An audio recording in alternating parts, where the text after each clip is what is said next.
Hey, what's up, everyone? This is a lot of random stuff to talk about, but before we get into it, let me just say, I guarantee you the channel is going to get better in the future. I know the channel's been really stale, I have to admit, and doing videos in front of the camera, it's been really tough to do over the last year for a lot of reasons. But I find the audio stuff just a little bit less stressful. It's just like I don't find myself screwing up over and over again. So it doesn't take me a whole hour to do a 15-minute video sometimes with the audio stuff. But I do think it's important to be in front of the camera. So I definitely think there's more of a connection there. Facial expressions are important. To put over a show, I think sometimes you do need to see the person's face. So yeah, that's the camera issue, if anyone was wondering. But yeah, just a lot of random stuff to talk about. The interview with Big Rat, I don't know. Maybe it'll be up tonight. Maybe it's up by the time this video uploads. I'm planning on uploading this tomorrow morning. So I don't know. We'll see what happens with that. But yeah, just a lot of stuff to talk about. Survivor Series, Ring of Honor, Dragon Gate USA, Chikara. Now Chikara came off. They just had that huge pay-per-view last weekend, which I was very happy with. The buzz was really hot. Great feedback. But it seems like no one's talking about Dragon Gate USA. And you can't find reviews for any of the shows. So I want to know from you guys, if anyone saw the shows, let me know how they were. Just no buzz at all, and I want to know from everyone, what is the problem with this company? In my opinion, I just think that the format of the way they book the shows now, they're asking you to order 3 different shows back to back to back, $45 on WWN Live. It's like, I don't know, man. I have no interest for them. I think back in 2009 when they used to just run the single show, they used to bring in more Dragon Gate talent. Obviously, I think that helped. But right now, it's just, I don't think anyone really cares. And I do think the problem needs to be fixed. And, the overall, I don't think the company's even doing that well. The DVDs take forever to come out. I think most people would rather buy the DVD than to throw money away on, the IPTV stream for all these mediocre shows. I think the shows were better when they just, focused on one show instead of just running 3 shows. I think that's the problem. They have the talent, though. I like a lot of the guys from Evolve that they use in Dragon Gate USA. Johnny Gargano, Chuck Taylor, Ricochet, Rich Swann, Sami Callihan.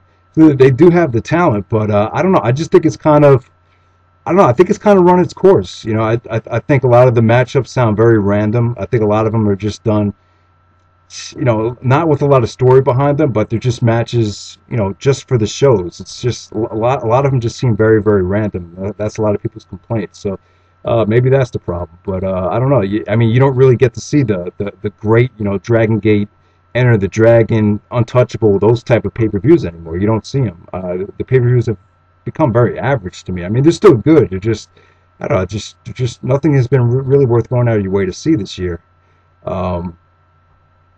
Well, I shouldn't say that. They put on a couple good shows, but I'm talking about right now. I mean, there's just no interest. I want to know what you guys think should be done. In my opinion, I think it's time to put an axe to Dragon Gate USA. I think maybe you bring in the Dragon Gate guys maybe once or twice a year, but if I were Gabe Sapolsky, I would just focus on Evolve.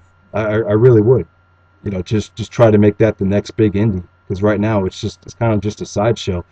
That's pretty much what it is right now. So yeah, let's jump right into Ring of Honor before we talk about Survivor Series. We got Survival of the Fittest coming up, and then you got Glory of Honor 10 in Chicago. So you got 2 really big shows. Now, Glory of Honor 10 is kind of a stacked show, but at the same time, it's really a little bit too close to Final Battle.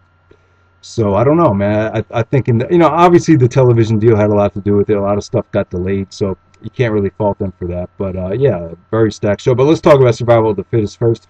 Who do you think is going to win Survival of the Fittest? Now, this is very important for me. I feel like Survival of the Fittest is kind of like their version of Money in the Bank, where whoever's going to win this thing is pretty much guaranteed to be the champion, at least over the next couple years. Eddie Edwards won last year, and the year before that, you had Roderick Strong. Tyler Black that actually won. Both of those guys became world champions. So I definitely think a lot is at stake. I think Michael Elgin, Tommaso Ciampa, maybe even Kyle O'Reilly. There's a whole bunch of names in the tournament. But which one really needs it the most? I would say Kenny King. I think Kenny King, it seems like the All Night Express is really, stuck right now. I don't see them becoming the tag team champions. It seems like all the focus is on Haas and Benjamin and the Briscoes right now. So, and it's a shame because the All Night Express is so hot. But Kenny King has really impressed me like over the last couple months. I think he has charisma. I think he has the total package. So, I think it's the time to pull the trigger and give Kenny King survival of the fittest. Michael Elgin, Tommaso Ciampa, and the prodigy Mike Bennett. There's a lot of guys that they could really push, but none of those guys are really deserving at this point. And even Michael Elgin, I like Michael Elgin, but to me, he still fits this crop of new ROH guys that are very, very dull, in my opinion. He's good in everything, but he still represents that core of guys that I'm just really not that impressed with that they've been bringing into Ring of Honor. But definitely Elgin is the most impressive. I just feel like he's missing something for me to really get behind him for this tournament. But we'll see what they do with Survival of the Fittest. Usually it's a terrible tournament. It just never works. A lot of it has to do with the market that they're running. But hopefully, this one just ends up good. They're running it in Dayton. Dayton, never know with Dayton, but sometimes they're really good. They really are a good crowd from time to time. So let's move on to Glory by Honor 10. I think with Eddie Edwards versus Kyle O'Reilly, a lot is at stake in this match. I think you really need to pull the trigger and maybe not turn Eddie Edwards heel, but you definitely need some storyline progression here. I definitely want to see Davey come out to make the save. I want to see Eddie absolutely destroy Kyle O'Reilly in the ring, whether holding on to the submission for too long or just bloodying him or just do something. They got to do something here to get you more interested going into Final Battle with Eddie and Davey. I mean, I swear to God, if this is just a face versus face match like it was the Best in the World, I'm going to be very disappointed. I definitely think both guys need to showcase their personalities a lot more going into Final Battle, because I do think they have the personality, especially Davey, who really hasn't shown it since 2009. So hopefully they do the right thing there and just make it interesting with Eddie and Davey. So also Glory by Honor 10, you get the Haas and Benjamin taking on the All Night Express. It's such a shame, man, because All Night Express definitely deserve to be the champions, but I think everyone knows Haas and Benjamin are retaining. Hopefully the fans start to turn on them. If they don't turn on them here, they'll definitely turn on them at Final Battle.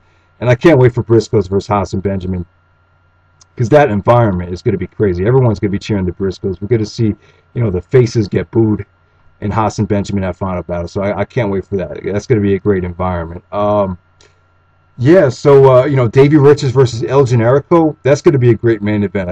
I can't wait to see it.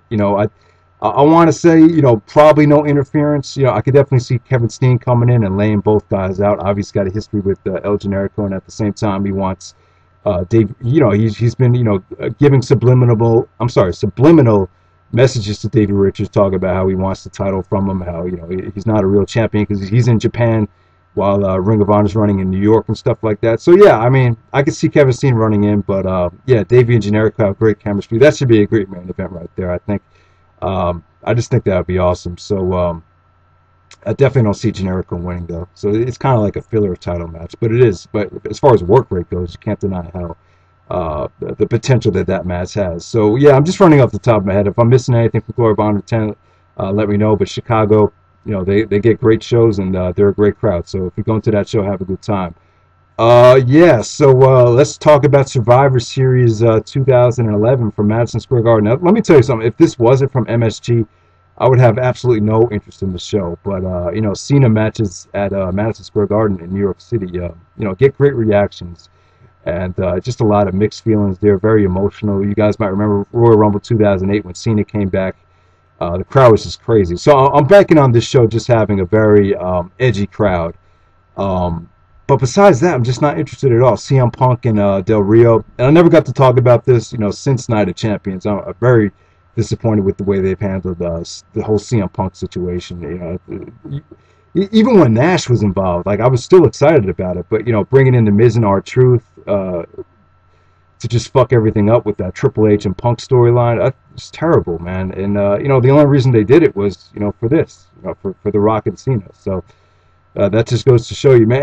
And to tell you the truth, man, the main thing that I'm really excited about, or that really would spark my interest, is a feud between CM Punk and The Rock.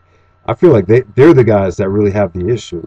Punk is throwing all these shots at The Rock about him not being entertaining at WrestleMania, and it feels real. I feel like Rock and Punk could do so much great stuff. It just seems to me like Cena's like in awe of The Rock, like he's like just happy to be in the ring with him, and it's kind of a turnoff. And my interest is just kind of dying for Cena and The Rock. So yeah, yeah, man. So The Rock and Cena and The Miz and R-Truth. Let me just say this about The Miz. I hate talking about the guy. I just my passion for wrestling just goes downhill anytime I have to watch this guy wrestle. And I still believe that WrestleMania, what was it, 27, that main event, The Miz versus Cena, the worst WrestleMania main event of all time. I probably need a whole video to explain why, but I definitely do think it is. If you go up and down every WrestleMania main event, I can make an argument how each and every one was better than that main event. So, The Miz, the Real World and Tough Enough, I think those two things, are always gonna, kind of, be in his shadow. And I don't know, man. The guy I just hate talking about him. R-Truth is okay, but you kind of, I feel like this is Rock and Cena versus two glorified mid-carders. That's just how it feels. I'm not excited about it. I think for Madison Square Garden, The Rock, I just see this as such a big opportunity to do something special, and all this just feels like storyline progression, just filler for WrestleMania. That's all it feels like. Even if Cena turns on The Rock, who cares? It's not going to be an official heel turn. It's just going to be like, Batista turning on Undertaker before WrestleMania. Like that type of thing. Like, who really gives a shit? So I don't know, man. I mean, it could be an okay show. And I can't believe I was actually considering spending $300 going to this. But I don't even know. I don't know what's happening. Also, CM Punk versus Alberto Del Rio. Del Rio's kind of, I kind of agree with Punk, like, in the storyline. It just seems like he's very one-dimensional. And I'm glad Punk called him out on it. I thought that was a great promo. At least you have some type of shoot thing going on with Punk still. But yeah, Punk just doesn't. I don't know. It just doesn't. It seems like they kind of put the handcuffs on him, and he seems kind of complacent with it. That's just how it feels like. But hopefully Punk wins the belt. If I were WWE, I would give Punk the belt. Going into WrestleMania, I think it's time to do it now. I don't see Del Rio as a credible long-term champion. I just don't. I think he needs some type of repackaging, in my opinion. But that's pretty much it. Hope you guys enjoyed the video, and let me know what you think about Dragon Gate, the problems with them, how to get people more interested in that product. Ring of Honor. Let me know what you think of Survivor Series. I'm really disappointed with the card, but it still could be a good show. Maybe another match will be announced with Daniel Bryan, and maybe that can make the difference. Sheamus. See what Sheamus is doing. I'm really high on Sheamus right now. Really, and I can't believe it because I used to hate him, but yeah, he's really come together as a babyface. So that's pretty much it. Hope you guys enjoyed the video.